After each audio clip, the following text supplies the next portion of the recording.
Gente, então, falando sobre a questão da surdo-cegueira, a gente tem que pensar agora na classificação segundo a época de aquisição. Dentro desse processo, quando vocês se depararem com um indivíduo surdo-cego, com uma criança surdo-cega, de um modo geral, um aluno, vocês têm que se atentar e têm que se preocupar com qual a etapa do desenvolvimento que a surdo-cegueira foi manifestada. Se foi pré-natal, ou seja, se a surdo-cegueira ela foi congênita, ou se ela foi adquirida por algum daqueles fatores de risco ou causas, né? Já no período pós-natal. E aí, considerando isso, a gente vai ter o indivíduo surdo-cego pré-linguístico, o indivíduo surdo-cego pós-linguístico, né? Prestar atenção nas características da surdo-cegueira, se ela atende alguma destas questões aqui, se é surdo-cego total, se tem surdez profunda com resíduo visual, se tem surdez moderada com uma leve cegueira, se tem surdez moderada com resíduo visual, se tem perdas leves, tanto auditivas quanto visuais, tá?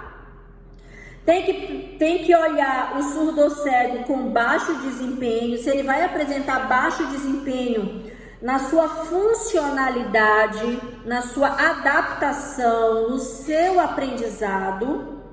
Isso tem tudo a ver com estas questões aqui. Se o surdo-cego é pré-linguístico, se ele é pós-linguístico.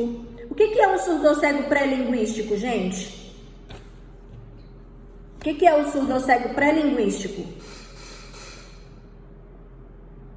Aquele que apresenta surdo-cegueira congênita. É o que eu estou vendo aqui no texto, que eu estou acompanhando. É aquele indivíduo que apresentou a surdo-cegueira antes do desenvolvimento da linguagem, né? Por isso que é pré-linguístico, né? No período gestacional. Eu costumo considerar também aqueles indivíduos que ainda não, bebês que nasceram e ainda não desenvolveram a fala, ou não tiveram ali naquele período perinatal, também é pré-linguístico, tá? E o indivíduo surdo-cego pós-linguístico?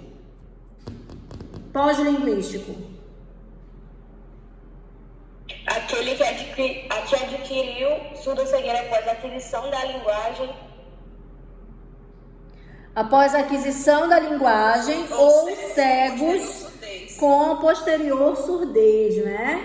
Isso tudo tem a ver, gente, com o nível de competência que o indivíduo vai ter em função da surdo-cegueira, tá? Tudo influencia. Se o indivíduo ele já era vidente, ficou cego, ele poderia ser vidente, mas surdo, ele poderia ser ouvinte, mas cego. Tudo isso vai influenciar, né, de acordo com o tipo de aquisição do indivíduo.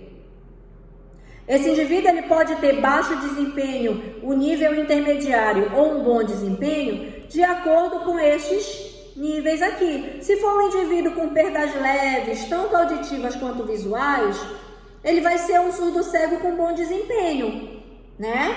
Se for um indivíduo com uma cegueira total, com uma surdez profunda, né?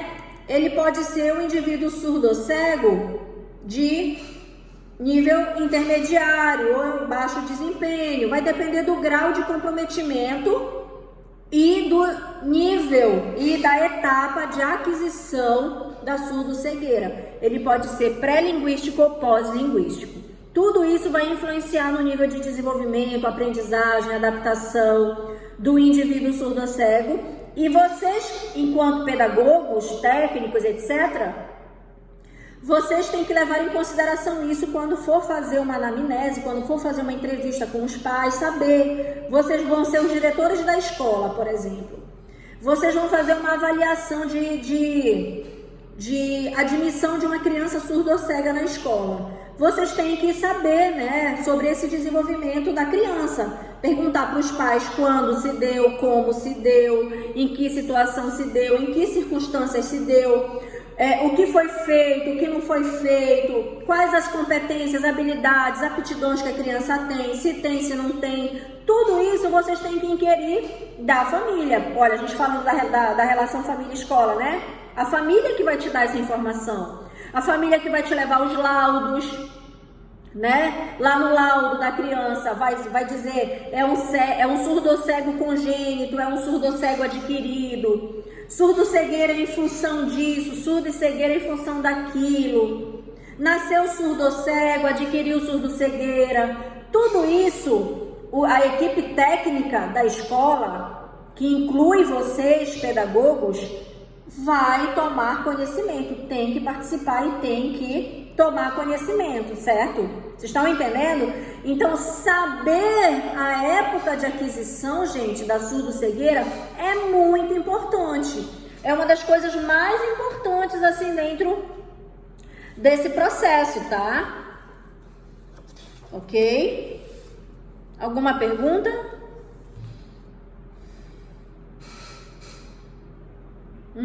Por enquanto, não. Vocês estão entendendo aqui esse lance de pré-linguístico, pós-linguístico? Estão entendendo? O que eu vou falando aqui, eu tô achando que vocês estão entendendo tudo, hein? Sim? Tem alguém que não está entendendo? Professora, Diga. explique, o pré-linguístico é quando? Pré-linguístico, ó. Classifica-se como aquele que apresenta surdo-cegueira congênita no período gestacional após o nascimento, mas antes da aquisição da linguagem, ou surdez antes da aquisição da linguagem e posterior cegueira. É aquele indivíduo que nasce surdo-cego, né? A surdo-cegueira dele é congênita, ou ele adquiriu a deficiência após o nascimento, mas bem lá no início da infância, bem lá no início do desenvolvimento, quando ele ainda era bebê, quando ele ainda não falou, né? Quando ele ainda não teve contato, né? Nesse mundo de palavras, pré-linguístico. A gente estudou isso em psicogênese. Qual a importância da linguagem para o desenvolvimento do pensamento? Lembram disso? A relação pensamento-linguagem. Qual é a relação existente dentro desse processo de psicogênese? Lembram disso? Eu não fiz essa matéria. Eu lembro, professora. Pois é, então... A professora fala que também como é que é? O objeto sem significado, uma palavra sem significado. É isso aí, só não lembro o que é. Uma palavra sem significado é um som vazio. Muito bom, Adeline. Exatamente, uma palavra sem significado é um som vazio. E o que é que vai dar significado? É o conceito. O conceito é um significado, é um nome. É um nome com significado. E tudo isso é adquirido no período linguístico da criança, né? No período linguístico do desenvolvimento. Então, se a criança ela é uma surdo-cega pré-linguística, geralmente ela vai ser uma surdo-cega de baixo desempenho se ela não for estimulada adequadamente, tá? Se ela for um surdo-cego, se a pessoa for uma surdo-cega pós-linguística, ela, com certeza ela já vai ter adquirido linguagem, ela já vai saber as palavras, ela já vai ter, né, uma compreensão de mundo melhor.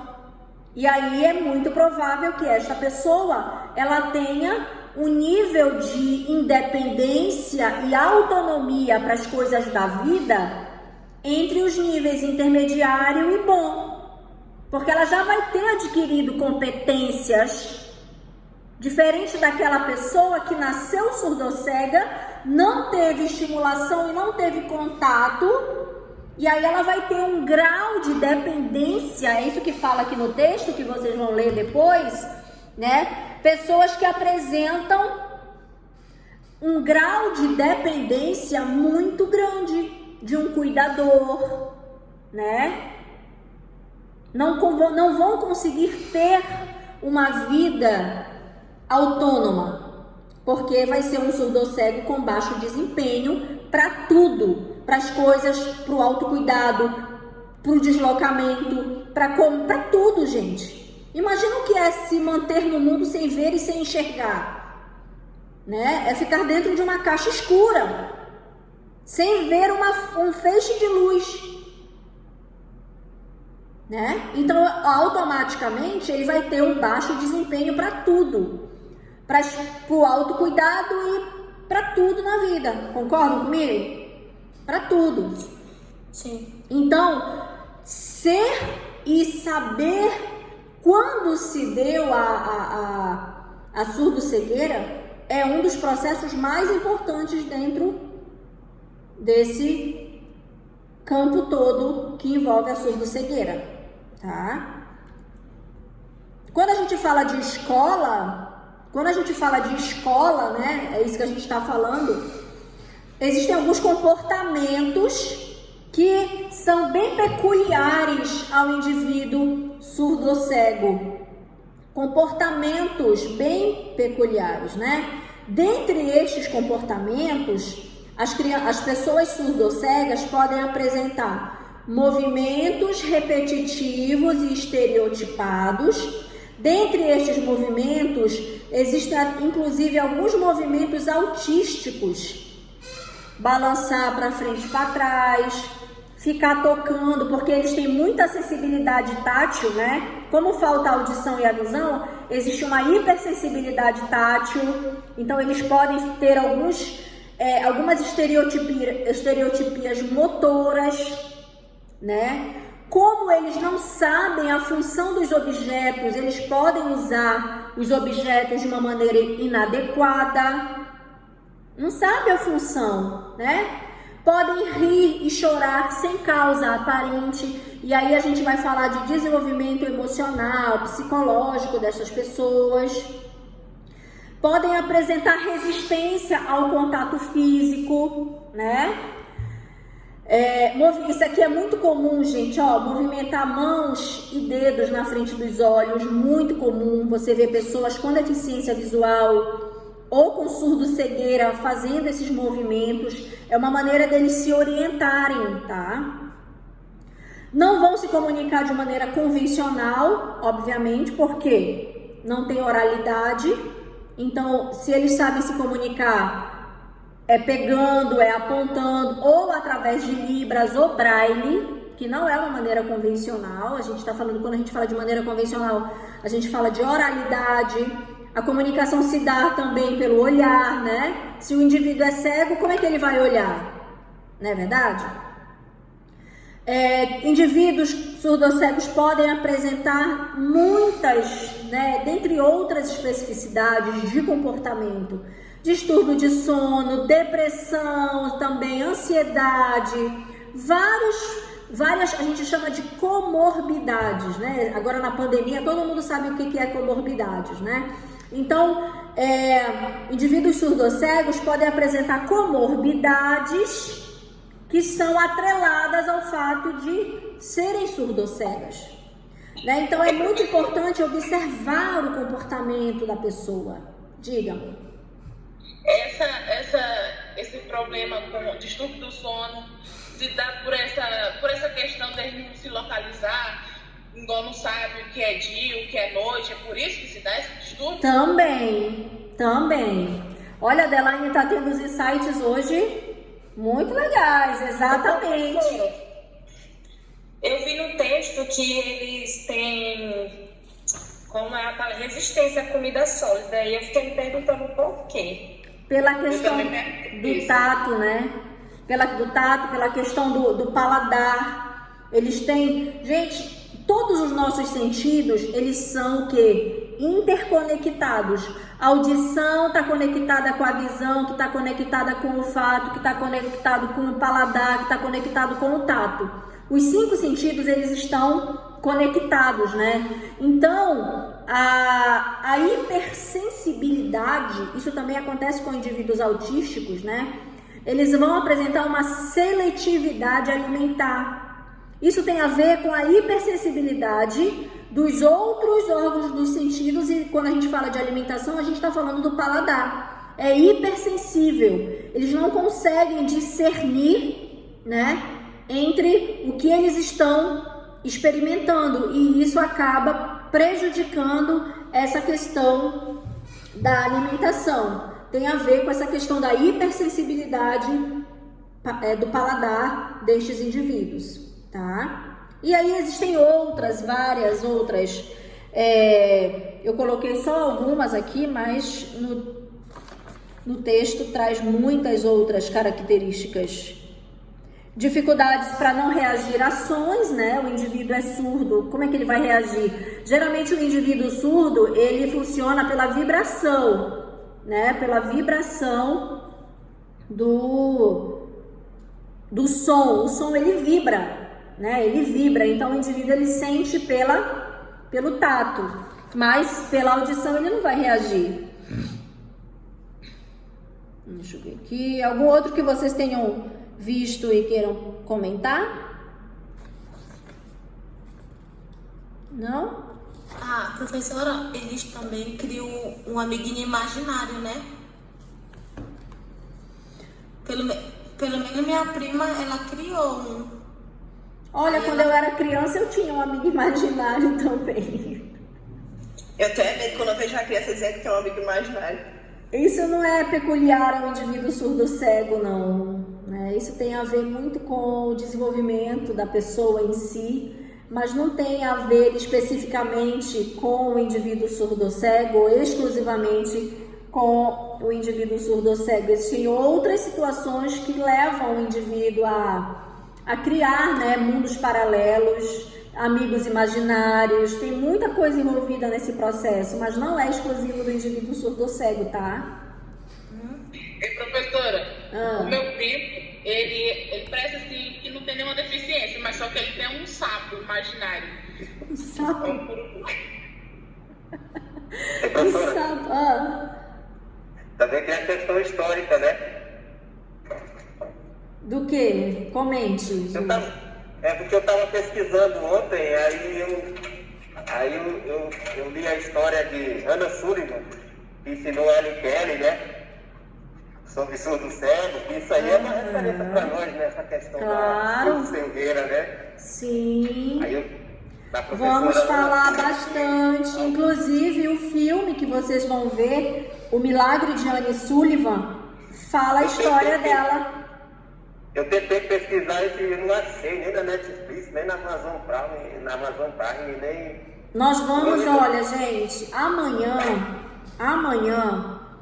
eu tenho ele aqui no meu computador, o filme. Ele não demora, mas eu queria sugerir de amanhã vocês assistirem ele aqui. Disponibilize em Drive, professora, aí a gente consegue assistir. Como? Disponibilize em Drive, que a gente consegue assistir. No Drive? Ótimo. Isso, a senhora adiciona no Drive e manda o link compartilhado pra gente, aí a senhora assiste. Eu tenho que ir no meu Drive, né? Isso. Aí eu mando o link pra vocês. Ótimo. Professora, essa questão de ter amigos imaginários... Tem no YouTube? Tem no YouTube ele tem no Se YouTube. caso a gente achar, e aí não sei, vai ser necessário. Ele tem no YouTube, só não sei se no YouTube... lá uma vez, gente. Verdade. Nós já assistimos esse filme, né, gente? Milagre de Anne Sullivan. Eu não assisti ainda, não. Nunca assisti. Eu não lembro dele. Eu não lembro. Gente, eu não passei esse filme pra vocês em Psicogênese? A gente já assistiu. Ele falou que quisesse assistir.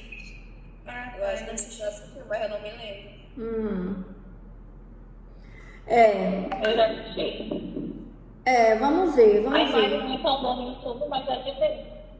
Professora, volta na questão do amigo imaginário. De amigo imaginário, assim, como eu nasci primeiro e aí meu irmão nasceu 6 anos depois, eu brincava muito sozinho, né?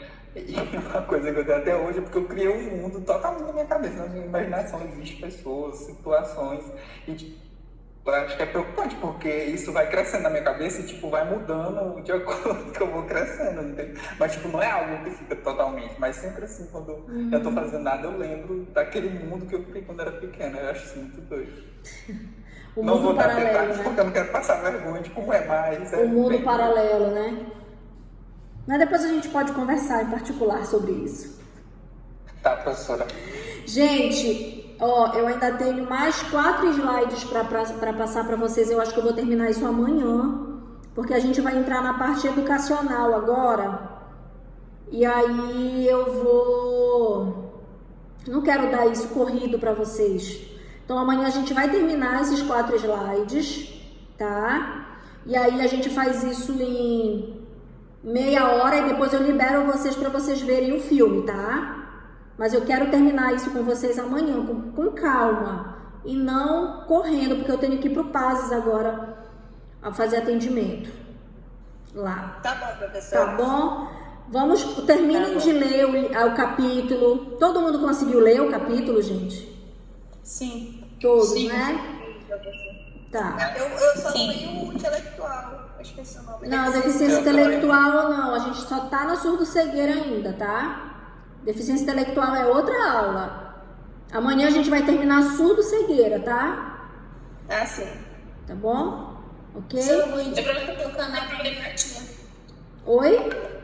Eu vou indicar seu canal pra minha tia, pra ela assistir essas 2 últimas aulas. Tá. Ela é caixinha fechada, sabe? Sei. Então assistam.